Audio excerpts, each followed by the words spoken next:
बहुजन सौरभ, बहुजनांच्या सामाजिक व सांस्कृतिक चळवळीचे मुखपत्र। नमस्ते, जय भीम। मैं एडवोकेट डॉक्टर सिद्धार्थ कामले, दैनिक बहुजन सौरभ का मुख्य संपादक। मित्रों, ये कुछ महीनों में ही इस देश में जो घटना घटी, कॉन्स्टिट्यूशन क्लब का जब इलेक्शन हुआ और उसमें बीजेपी का जो काफी नुकसान हुआ, बीजेपी के जो भी कैंडिडेट थे उसको गिरे और दूसरे चुनाव हुए, एनडीए का कैंडिडेट जीत के आया। ये सबको मालूम था। ये सब सिचुएशन देखने के बाद में कम से कम बीजेपी आरएसएस ने एक थोड़ा सा ये करने की जरूरत थी, उनको थोड़ा सा आक्रामक न होते हुए थोड़ा सा एनडीए के साथ में कुछ ना कुछ ये करना था, कुछ मिलाप करना था। लेकिन जिस तरीका से उनका जो आरएसएस का बेस है कि किसी भी हालत में कोई भी क्रिमिनलिटी करके हमें सत्ता में आना है और सत्ता में आने के लिए हमें चाहे कुछ भी करना पड़े, वो फिर धनखड़ जी का क्या होगा, राजीव कुमार का क्या होगा, हमें कोई लेना देना नहीं, या फिर उसको यूज एंड थ्रो वाला काम है। तो ये सब सिचुएशंस के बाद में बहुत सारे लोग, जब कोई तानाशाही होते हैं तो उसके आजू बाजू में बहुत सारे बगल में जो लोग होते हैं वो काफी दुखी होते हैं। कुछ लोग बड़े अच्छे इससे मूड से रहते हैं और उन लोगों को जिस तरीका से हिटलर शाही में उनके साथ में बातचीत होती है, और अमित शाह का यही रवैया रहा कि जिसके वजह से काफी लोग उनको नाराज है। लेकिन आरएसएस ने उनको वहां से जेल से निकाल के ये किया, सब तक को मालूम है जस्टिस लोहिया के बाद में क्या क्या हुआ, सब और उसको तभी तय किए गए थे कि उसको ये होम मिनिस्टर बनेगा और कुछ ऐसा डाका मारेगा। तो सबसे पहला डाका उन्होंने जो मारा, वो चीफ इलेक्शन कमीशन को वहां से रूल बदल के अपना आदमी खड़ा बैठा के उन्होंने जितना भी घापा किया, जो भी करना था वो कर डाला उन्होंने। आज जब राहुल गांधी ने ये सब इसकी पोल खोली और पोल खोलने के बाद में जिस तरीका से डर गए, उनका पूरा सिंहासन हिल गया। यही नहीं तो हालात तो मैंने पिछले वीडियो में भी बताया आपको कि एक के बाद सब लोग जेल में जाएंगे। इस तरीका से उन्होंने सिचुएशन की, लेकिन हार कहाँ से मानेंगे, क्योंकि उनका पूरा एडमिनिस्ट्रेशन में पूरे के पूरे लोग हैं। ये सब एक साइड का एक है, लेकिन इन सबको मालूम था कि एडमिनिस्ट्रेटिव हम लोग इनसे जीत नहीं सकते करके राहुल गांधी बिहार में सब लोगों की जनहितों में चालू हुआ। उनका होटल अभियान यात्रा चालू हो गई, जिसमें लाखों लोग उनके करीब आने लग गए। एक बहुत बड़ा प्रेशर ग्रुप डेवलप हो गया और उनको मालूम था कि ये प्रेशर ग्रुप जब सरकार के ऊपर में जब चालू होता है तो सब अच्छे बड़े बड़े सिंहासन हले हैं। ये बांग्लादेश का तो अभी लेटेस्ट सभी लोगों ने देखा है। ऐसे सब ये सिचुएशंस में एक नया मोड़ आया, उपराष्ट्रपति का चुनाव। उपराष्ट्रपति के चुनाव के बीच में तुम्हें सबको मालूम है कि आरएसएस और बीजेपी के बीच में काफी ठनी थी, काफी नाराजगी चल रही थी। उन्होंने कहा कि भाई इस वक्त ऐसा होगा वैसा होगा, सब हुआ, सबको मालूम है। उसके बाद में फिर ऐसा कुछ ये हुआ, आरएसएस ने प्रपोजल रखा कि आप राष्ट्रपति के लिए ये करिए और हम लोग आप जितना भी वो जेल में जाने से कम बच जाओगे। ये होने के बाद में अभी जो वहां पे वाइस प्रेसिडेंट का इलेक्शंस का हुआ, जो स्पीकर का इलेक्शन हुआ, उसमें आरएसएस का एक कट्टर आदमी को उन्होंने दिया जिसका नाम था सीपी राधाकृष्णन। ये तो सभी को मैंने पिछले वीडियो में बताया। उन्होंने यही नहीं तो जिस तरीका से कॉन्स्टिट्यूशनल क्लब का खेमा हुआ था, तो इस तरीका से इस वक्त भी नहीं होना चाहिए करके उनको भी मालूम था कि इंटरनल हमें बहुत ज्यादा विरोध है। तो उन्होंने फिर दोबारा एनडीए के ग्रुप्स को उन्होंने ये किया कि भाई आपको हम समर्थन दो, हम इलेक्शन न करते हुए हम आपस में सब समझौता कर लेंगे। अभी कौन मानेगा उन्हें? जब अमित शाह ने राजनाथ सिंह ने जब उनसे बात की, वो तो किसी ने उनकी बात सुनी नहीं। लेकिन ये सब इसके पहले ये बात चलते रही कि अपने आंध्र में चंद्रबाबू नायडू के संपर्क में राहुल गांधी जी है, और ये बात को कभी कुछ ना कहीं से तो भी इसमें हवा देने के लायक एक सिचुएशन शायद मुझे ऐसा लगता है कि ये काफी संभावनीय दिखता है कि चंद्रबाबू नायडू का ही एक कैंडिडेट हो सकता है, जिनका नाम रहा पी सुदर्शन रेड्डी। एक बहुत ही लर्नेड आदमी, सुप्रीम कोर्ट के जज रहे हुए, बाद में फिर वो बहुत सारे इसमें हाई कोर्ट में वो चीफ जस्टिस तक रहे हैं और लोकायुक्त करके गोवा के उन्होंने रिटायरमेंट लिया। और वो स्पेशली उन लोगों का उन्होंने जो भी मतगणना थी इसमें ये था कास्ट सेंसस के ऊपर में था, उन्होंने काफी काम किया है। इसका मतलब कांग्रेस को वो आदमी मिल गया।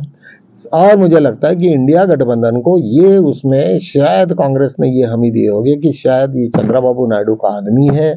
और हो सकता है कि यदि ये अभी भी आज उनके साथ में हो, लेकिन ये अपने को काफी यूजफुल रहेगा। और चंद्रबाबू नायडू का यदि समर्थन ये आ जाता है, इधर में आ जाता है उन लोगों को, तो निश्चित रूप से बीजेपी की हार वहां होनी होनी है करके। ऐसे सिचुएशन में जो आदमी कभी भी पॉलिटिकली इसमें नहीं था, किसी ने नाम नहीं सुना था, कभी तो भी सुप्रीम कोर्ट में वो जस्टिस रहे हुए हैं, उनका सुदर्शन रेड्डी जी का नाम तुरंत आ गया, और वो आने के बाद में वो इलेक्शन को लड़ाया गया और सब इंडिया गठबंधन ने उसका समर्थन किया। मुझे ऐसा लग रहा है कि शायद चंद्रबाबू नायडू का ही कुछ ना कुछ खेला हो सकता है, और उनका यदि जर खेला होगा तो साउथ में बहुत सारे ऐसे लोग हैं जो अभी बीजेपी के अलायंस में थे, वो सब के सब उसमें से बिखर सकते हैं, और शायद उनको गिराने की ये संभावना बहुत ज़्यादा लगती है। ऐसा यदि सिचुएशन रहा तो इस देश में फिर दोबारा एक ऐसी चीज आएगी, क्योंकि स्पीकर के हाथ में इतना होता है कि उन्होंने वो मिनिस्टर को बोल सकता है शट अप करके, और मिनिस्टर को बोल सकता है आप गलत बात कर रहे हो, या फिर उसके ऊपर में कोई इंक्वायरी कर सकते हैं। पूरा का पूरा जो मसला होता है, और ये अपर हाउस का मामला है, upper house is a very big thing, और अपर हाउस में यदि जब कोई बिल भी आ जाता है, लेकिन नीचे के भी कोर्ट से आया, मतलब लोअर हाउस से भी आया, संसद से, तो जब अपर हाउस में जाता, लोकसभा में जाता है, जब लोकसभा से पास होके अपर हाउस में जब जाता है, तब उसको वो विरोध भी कर सकते हैं या वापस भी ले सकते हैं। तो ऐसे बहुत सारे जो बिल है उसके ऊपर में खेला होने की संभावना रहती है करके एनडीए अलायंस ने ये बहुत ही एक ऐसा छक्का मारा कि शायद यदि ये हो जाता है, सुदर्शन रेड्डी यदि आ जाते, तो फिर बीजेपी काम ही नहीं कर पाएंगे, क्योंकि काम करने के लिए जो स्पीकर है, वो स्पीकर ही उसको उसके ऊपर में इस तरीका से हावी पड़ जाएगा कि वो कुछ नहीं करेंगे। कुछ जितने भी बिल अभी जो बीच में आए हैं या बीच में लटक गए हैं, और इस वक्त आरएसएस का, और ये राधा कृष्णन जो थे आरएसएस के कट्टर समर्थक है, और वो पोस्ट के लिए कोई भी आदमी ये नहीं चाहेगा कि भाई कट्टर समर्थक हो आरएसएस का, तो आरएसएस के नाम के ऊपर तो चुन के आए नहीं। बहुत सारे ऐसे सांसद थे जो कांग्रेस से आए हुए हैं, अलग अलग पार्टी से आए हैं, जो आज बीजेपी के साथ में है, उन लोगों की अभी भी वो वैलेंस नहीं जुड़ रही है, और वो जुड़ेगी भी कैसे, क्योंकि उनके हाथ में कुछ है ही नहीं है। ना वो कोई किसी के बारे में सिफारिश लेटर दे सकते, ना कुछ वो डायरेक्ट मोदी से बात कर सकते, ना अमित शाह से बात कर सकते, ना वहां पे चलता क्या है किसका, किसी को कुछ नहीं मालूम। तो जो भी एमपीज है वो भी परेशान हो गए होंगे कि हमें यार, हम एमपी तो बनाए, लेकिन हम तो चपरासी जैसे काम है, बस इन लोगों को मोदी की जय, मोदी की जय, इसमें नहीं चलता काम। तो मुझे लगता है कि ये शायद जो जिस तरीका से ये इलेक्शंस का, जो अपना डिप्टी प्रेसिडेंट का जो इलेक्शन है, वो काफी रोमांचक होगा, और रोमांचक होगा नहीं तो उन्होंने कांग्रेस को समर्थन मांगा ही नहीं रहता, क्योंकि उनको भी मालूम है कि कुछ ना कुछ गेम हो सकता है। और ऐसे यदि हो जाए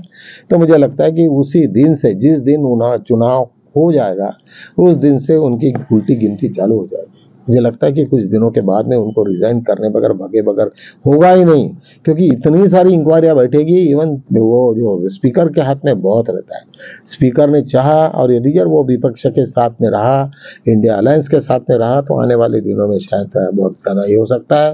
एक अत्यंत महत्व चीज, मतलब प्रशांत भूषण जैसे सीनियर एडवोकेट है सुप्रीम कोर्ट में, उन्होंने भी उनका समर्थन किया कि ऐसे ही लोगों को आज हम देश को जरूरत है, जिसको कायदा आता है, जिसको मालूम है। धनखड़ जी ने क्या किया है तो सभी को मालूम है, किस तरीका से वो बीजेपी की बैटिंग करते थे, ये भी सबने देखा है। और अभी ओम बिरला भी जो कर रहे हैं, वो भी सभी को मालूम है, किस तरीका से बात करते, क्या कर रहे,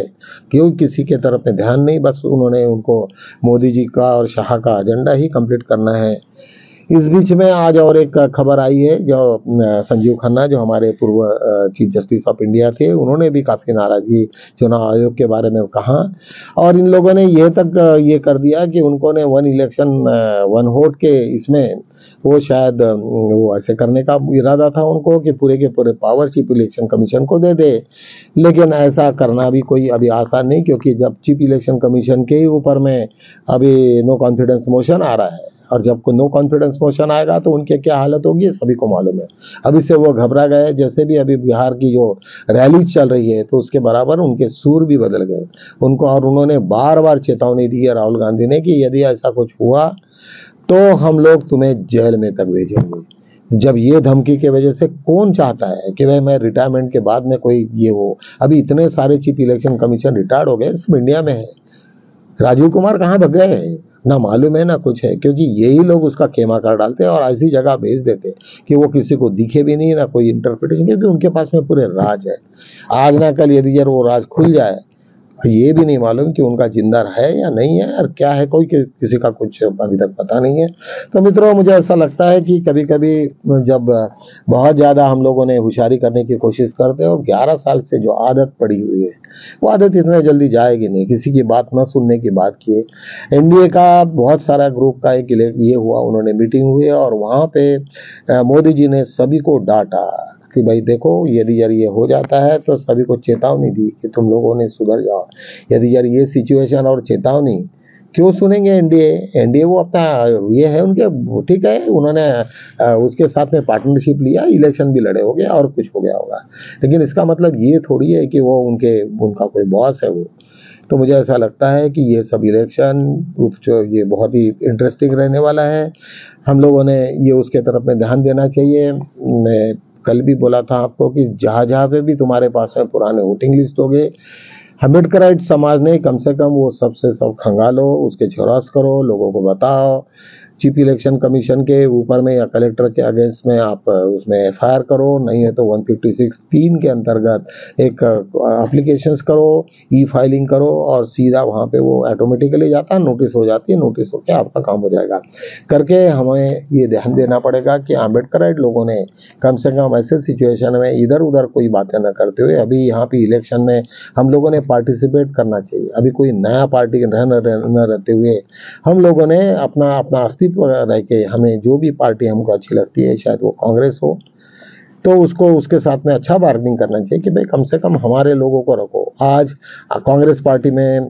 खड़गे जी है, बुद्धिस्ट है, इज अ प्योरली बुद्धिस्ट, उनके पास में इतने बड़े बड़े विहार है, उनका काफ़ी बड़ा कॉन्ट्रीब्यूशन है, उनके सब लोगों के साथ में बहुत अच्छा है। लेकिन जिस तरीका से हमारे लोग बीजेपी के साथ जुड़े हैं, चाहे फिर अभी किसी का नाम न लेना ही अच्छा है, सभी लोग जुड़े हैं, तो ऐसे सिचुएशन में हम लोगों ने आज हमारे पास में दूसरा ये नहीं है। अभी अभी मिस्टर कवाड़े जी, जोगेंद्र कवाड़े का एक जगह भाषण था बड़े सम्मेलन में, लोगों ने उनको बोलने तक नहीं दिया। उन्होंने कहा कि नहीं नहीं नहीं, आप बोलिए मत, आप आरएसएस के साथ में, बीजेपी के साथ जुड़े हैं। ये बोलना भी ठीक नहीं है, लेकिन जो आयोजक है उन्होंने पहली बात तो बुलाना नहीं था, और बुलाने के बाद में ऐसा कुछ नहीं, तो ये इस तरीका से नहीं करना चाहिए। ठीक है, जो हो गया हो गया। हमने तो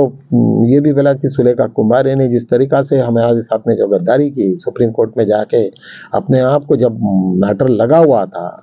और वराड़े के बेंच में था, तब जो खेमा किया, मैंने आपको पिछले मेरे वीडियो में भी मैंने पूरा स्पष्ट किया कि हमारे में भी आपस में स्लीपर सेल्स है, उनसे भी हमें बच के रहना है। ये सब चीज़ों के ऊपर में हमारे अम्बेडकराइट लोगों ने, बुद्धिस्ट लोगों ने ये बात को ध्यान में रखते हुए अपने आप को